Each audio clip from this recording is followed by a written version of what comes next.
Hi guys! Welcome to our December orchid update. Here is Hugo, our helper. Hugo? Hi! Today is a lovely winter day, almost the end of the year. We got a light covering of snow, and here inside, indoors, is quite nice and pleasant. And especially at night, close to this plant, because the Brassavola nodosa has an amazing fragrance at night. I'm really happy. Yeah, it has lots of blooms. We will start this update showing these. This is a large plant already. I have no idea how many pseudobulbs it has, but as you can see, it has quite a lot. And this has been divided once. When I ordered this, I didn't order the largest specimen, but it grows really fast. This really makes several new pseudobulbs a year. I think that this has made at least 6 new ones this year. And it has 6 spikes and lots of blooms. Let's see what else. Maybe we'll jump to the Equagenera plants right here. They are temporarily separated from the others because, in my experience, rootless orchids, they need light but not as much as the others. Otherwise they will get all wrinkled.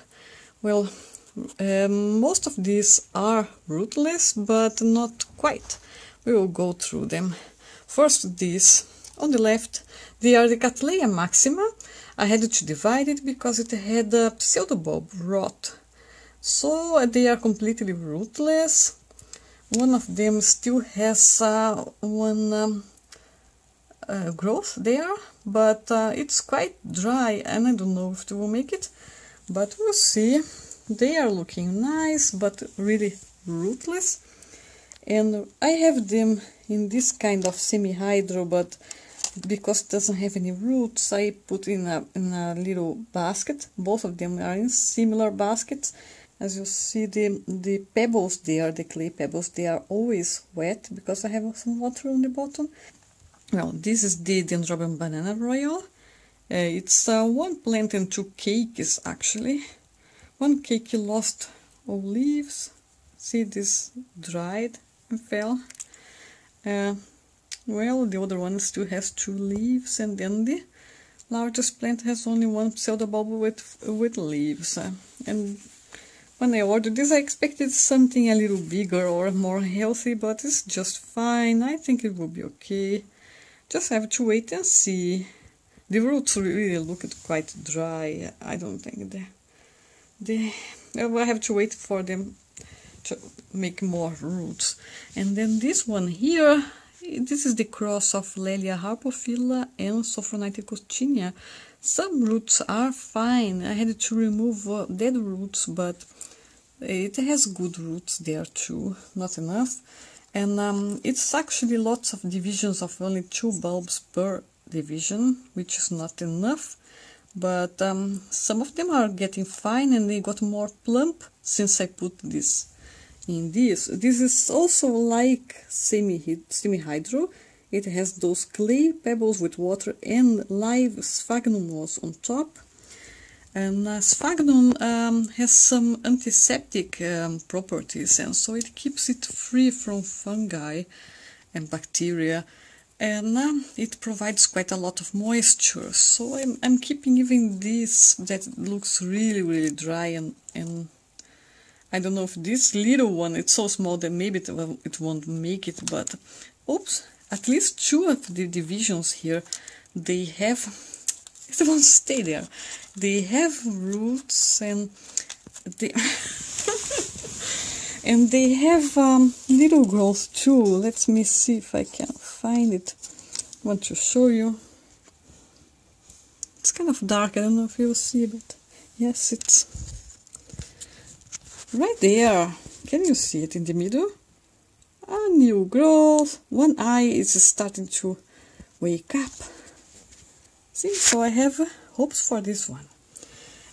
And the really great news, are with the Encyclias. And the one in the right is the Encyclia cochleata variation alba, and it has new roots already. And this was the only one of these that had good roots to begin with, but maybe you can see it has new roots, green tips, right there below the newest pseudobulb. So this will be fine. This is so nice to see. And the other Encyclia is the cordigera or cordigera, however you pronounce it, and it has new growth. Because this has such large pseudobulbs, I cannot see from below them if it has new roots or not, but the newest growth is all the time growing, so I think it will be okay. And this is the Brassia aurantiaca. It seems like I won't get my Christmas miracle for this one. I was hoping really for a Christmas miracle because this plant looked really poor and it didn't look like it will make it, and I think it will die. I don't know if you can see in the camera, but the leaves are all dry, getting yellow. The pseudobulbs, they are really bad. As you can see, no roots there, everything wrinkled and yellow. This looks like a very good candidate for the compost, but let's keep it and see if it will make it.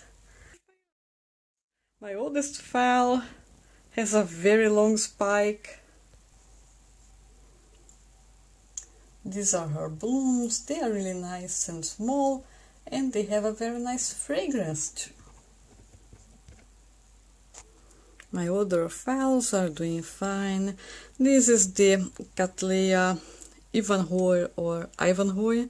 Not doing anything really, it's just keeping it a winter rest right now. And this is my Phalaenopsis minimark, and it has buds, as you can see. Let's hope it will be fine. I hope it for more spikes, but I will be glad with one. And that really beautiful Cattleya there. This is my Brassavola Alma Kee Tipmalee, and it's so nice. This I got at the show. I pre-ordered it, and I love this plant. It had lots of snails. It has been now repotted, and it is making new roots and looks really nice. Really nice. Really beautiful. I love it. This little plant here is it's a division of my Cattleya Wendy's Valentine in June. Well, let's show the Wendy's Valentine first. This is my Cattleya Wendy's Valentine in June. It's a very lovely plant. It's not blooming anymore now, and it has a new pseudobulb. These really need to be trained because they have the tendency to grow to the sides, so I have to keep them upwards like this. It's still growing. This is the first time I have a Cattleya in a clay pot, so it's exciting. All my others are in plastic pots, so I have just to be careful to water this enough because it dries faster. And this Cattleya was in a video I showed some time ago when I cut the rhizome while it was in the pot still, and I only repotted it when the back bulbs started to make a new growth. And this was because the back bulbs, they were really old and they were losing their leaves, and I just fear that if I would take all the plant and repot it and the back bulbs would not have roots and the leaves might fall, I thought it would go to waste. So I waited until it made a new pseudobulb, and now it's planted in a little pot. Let me show you. This one is the division of Cattleya Wendy's Valentine in June, and as you can see, the oldest leaves are falling. This one is really dry, and this other one here has all those spots. This looks like disease, but it isn't. I can assure you, this is a very healthy plant. This is only happening because the leaves are very, very old and they start to dry, and these things might happen. This is not a contagious thing and it doesn't spread. I have had this plant for years, I know. There is another leaf there. That other one too has some spots and it's wrinkled, and it has a new pseudobulb there. That green one here, very small one. It's also a bit dryish because it didn't have any, enough roots, but it has made new ones. Maybe you can see something white there. It's a new root. So I'm waiting for this one to make more roots and one more pseudobulb before I can exchange it or sell it or give it. Right now it's such a pitiful state that I'm not doing anything. I'm just waiting for it to recover. Let's see the next plant. This is a fern.